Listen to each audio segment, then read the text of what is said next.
ಖಿಫಿಯ ಸಾಗರ ರಕ್ಷಣಾ ಕಾರ್ಯಾಚರಣೆ. ಆಳದಲ್ಲಿ ಸಾಗರವು ಪ್ರಕಾಶಮಾನವಾಗಿರುವಲ್ಲಿ ಖಿಫಿ ಒಂದು ಕಾರ್ಯಾಚರಣೆಯಲ್ಲಿದ್ದಾಳೆ, ಹಾರಾಟಕ್ಕೆ ಸಿದ್ಧಳಾಗಿದ್ದಾಳೆ. ತನ್ನ ರಕ್ಷಣಾ ಸಾಧನಗಳೊಂದಿಗೆ ಅವಳು ಅನ್ವೇಷಿಸಲು ಸಿದ್ಧಳಾಗಿದ್ದಾಳೆ. ಸಮುದ್ರ ಜೀವಿಗಳಿಗೆ ಸಹಾಯ ಮಾಡಲು ಮತ್ತು ಇನ್ನೂ ಹೆಚ್ಚಿನದನ್ನು ಮಾಡಲು ಸಾಗರ ಕರೆಯುತ್ತಿದೆ, ಅವಳು ಪುನಃ ಸ್ಥಾಪಿಸಲು ಇಲ್ಲಿದ್ದಾಳೆ. ಅವಳು ಸಾಗರದ ಕರೆಗೆ ಸಜ್ಜಾಗುತ್ತಾಳೆ.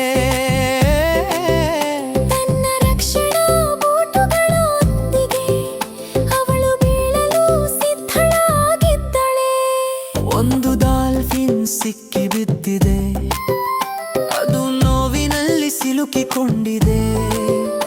ಅದನ್ನು ಬಿಡುಗಡೆ ಮಾಡಲು ಖಿಫಿ ಇಲ್ಲಿದ್ದಾಳೆ ಮತ್ತೆ ಪ್ರೀತಿಯಿಂದ.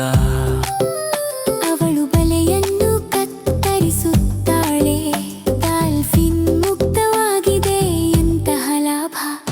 ಖಿಫಿ ಆಳಕ್ಕೆ ಧುಮುಕುತ್ತಿದ್ದಾಳೆ, ಸಮುದ್ರದುಜ್ಜುವಿಕೆಯಲ್ಲಿ ಪ್ರಾಣಿಗಳನ್ನು ರಕ್ಷಿಸುತ್ತಾಳೆ. ಮಾಂತ್ರಿಕತೆ ಮತ್ತು ಕಾಳಜಿಯಿಂದ ಅವಳು ದಿನವನ್ನು ಉಳಿಸುತ್ತಿದ್ದಾಳೆ. ತನ್ನದೇ ಆದ ಜೀವಿಗಳಿಗೆ ಸಹಾಯ ಮಾಡುತ್ತಾಳೆ. ವಿಶೇಷ ಮಾರ್ಗ ಸಾಗರ ನಾಯಕ ಏನೇ ಬರಲಿ, ಬೆಳಕಿನಿಂದ ಹೊಳೆಯುವ ಹವಳದ ಸಾಮ್ರಾಜ್ಯ. ಖಿಫಿ